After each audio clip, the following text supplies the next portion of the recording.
Welcome to my quarantine fish room. Okay, so you guys know that I do the cherry shrimp.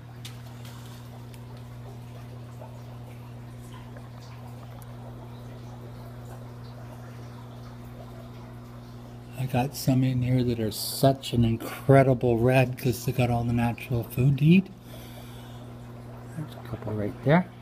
Well, got some new shrimp today. I'm so happy. I have been looking for these for a long time. They're going to go in the semicircle in the front of this tank. We got a bunch of water lilies in there right now that we got out of, oh man, what's his name? It's one of my customers' ponds. There's a couple hundred in there. But anyhow, we got these ones, and where's the bag?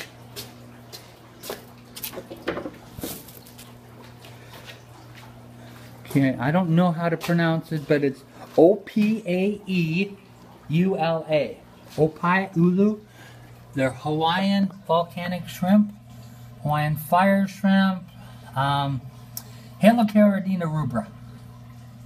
So these are full size. He's had them for 6 months, hasn't lost a one. He also hasn't got a single berry.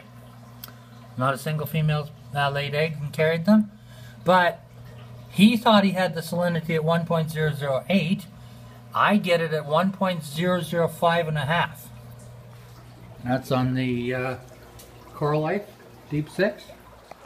So what we're going to do is, like, these live in the volcanic rocks right beside the ocean, so they're fed by ocean water, and then when it rains, they turn into fresh water, okay? So my assumption is that as the salt gets more concentrated slowly, they get used to salt water, and then when it rains it changes really quickly, and then during the dry time it goes back.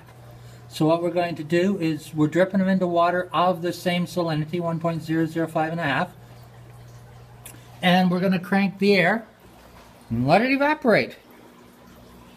And when it evaporates, we'll top up the water with salt water out of the saltwater tank, and that way they'll go up to 1.015, which is apparently, according to all the research I've been doing, their preferred temperature, preferred salinity level for breeding.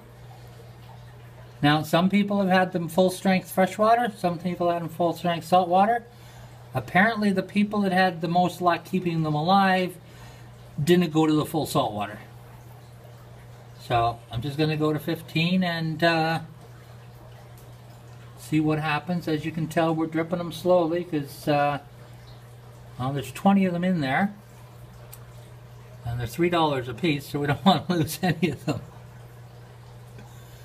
But yeah, this is my latest thing. I just found out about this guy the other day. He got a company called Shrimp Wiki. So if you just Google Shrimp Wiki, he has some amazing shrimp. He's got a few videos, not many views, but I told him start doing a video every day, you'll get the views. But yeah, well, this will be an ongoing series as we start to get some babies. Apparently they only have like 10 or 20 babies at a time as opposed to 30 to 50 on the cherry shrimp. So cherry shrimp multiply a lot faster, but in Hawaii 90% of their habitat is lost. But where there is, there's lots of them, so there must be, you know, when you get a lot of them, then 10 babies apiece, like that's times 10, and they apparently do it 4 or 5 times a year. So anyhow, that's my newest happiness and joy, baby shrimps.